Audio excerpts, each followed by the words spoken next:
we got to talk Chili Bowl. Now, you've never been. I've never been. We've never been to the Chili Bowl. So first of all, you're dealing with some guys that have only just watched you guys on TV. All right, but it looks incredible. It looks so much fun. And then you go off and win the thing this year. So just take us back to the experience of winning the Chili Bowl and that whole week as it led up to it. Yeah, it's Chili Bowl is an awesome event. It's just, to me, it's nuts that they can fit everything in that building. You know, there's not a single car that's parked outside of the building. So all 360 some cars are in there. All the drivers, fans.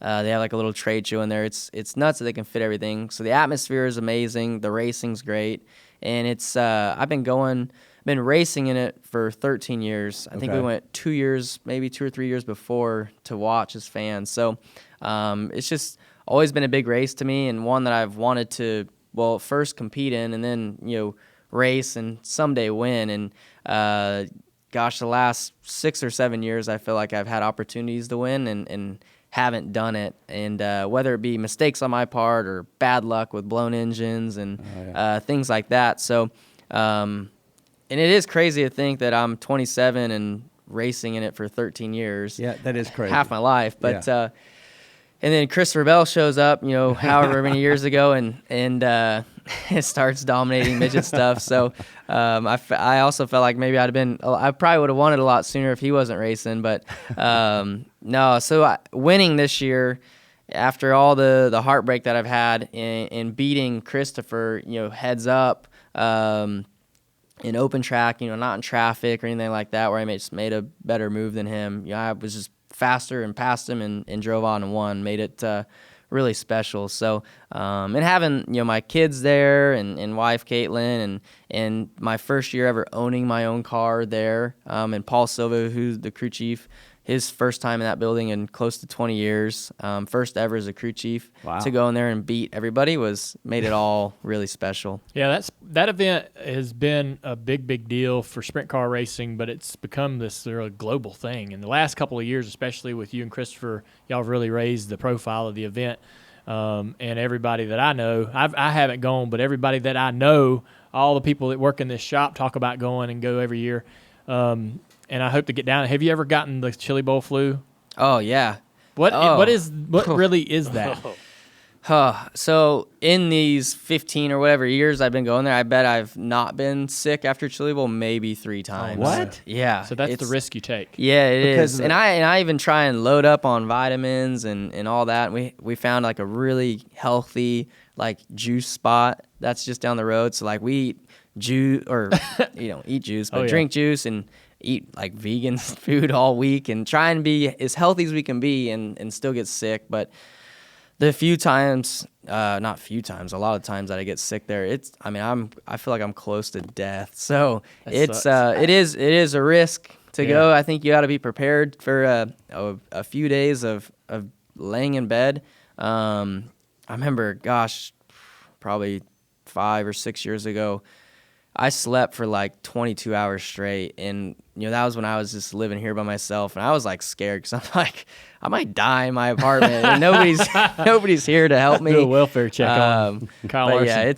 Yeah, it's bad, and a lot of the times too, you know, because media week is normally the week after. I've had to miss media week in Charlotte because I'm so sick I can't get out of bed.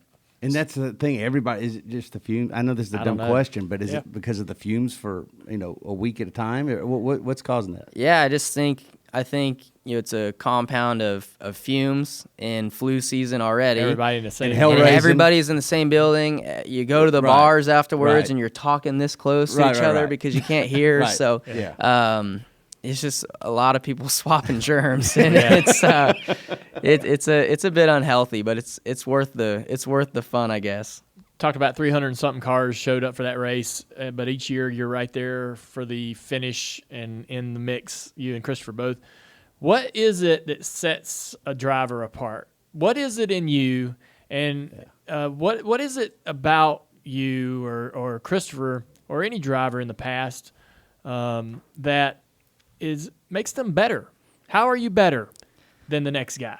I don't know. I mean, I think at least for Christopher and I, and you know, there's other people that have been in the same equipment, but we're we're in a good spot of being in good equipment with good crew chiefs. You know, like when we were with Keith Coons, and then now with me with Paul Silva and him with Chad Boat's team. We're in the best cars in there. But then also I think Christopher and I just push each other a lot. It kills me when he beats me, and I'm sure it kills him when I beat him. So I think we just have a competitive rivalry in a way where we just hate to see each other beat each other. Yeah. So I think since I have somebody like that that I compete against, it drives me to work harder and get better and study him and all that. So and not that other people aren't studying one of us, but for whatever reason, I think whenever he's on the track or when I'm on the track, we each step up and make each other better. So I'm not sure what it is exactly that makes us stand out from the rest of the field, but it's something, and I think it's just being around good people also that make you fast. Yeah, I was watching a truck race at Eldora one year, and so it's dirt racing's a discipline like IndyCar, open wheel, like pavement, asphalt, stock cars, or whatever. Every discipline has its sort of niches that guys find. They find ways to sort of set themselves apart. And watching that truck race at Eldora, you're racing against mostly pavement racers, and you could get your car into the entry of the corner better than them. You had speed from entering the corner to the center that they didn't have, and they didn't trust, I think, what the truck was capable of doing, even the leaders and stuff as you were trying to get to the lead. And I see that too in, like, when we run Homestead or Chicago or places like that. I was watching you at Chicago one year, and I always thought I was really good at running the top, and you came along and you ran it a little bit better, and I was watching you, and we were going down the front straightaway in the race, and the safer barrier would end at the front straightaway, and it sort of turned right, and you literally would drive over there. Turn right with it. Instead of just sort of doing a straight line to the center of the corner and maybe not using that 2 foot of racetrack that the safer barrier made available.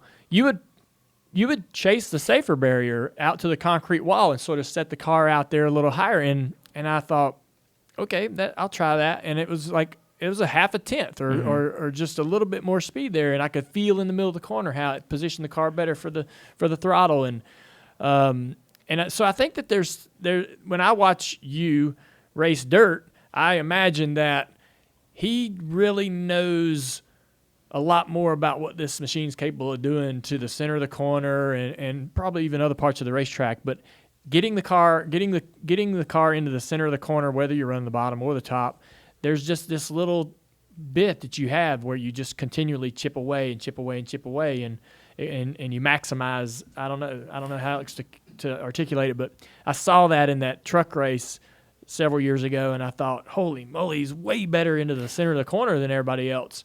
And they're all running the same line. Yeah, they've all got the same grip, same throttle. Somebody even has a better truck than him, but he just has that ability. And it's just talent, and it's raw talent. But thank you. Yeah, man, it's fun to watch, and I learned a lot, watching you run the high side in the years that we raced Cup together. That there was even a little bit more out there than I didn't. And that's saying something because, as you know, yeah, he liked going up there. Everybody talked about Junior being the best that run the top, so no, that's cool.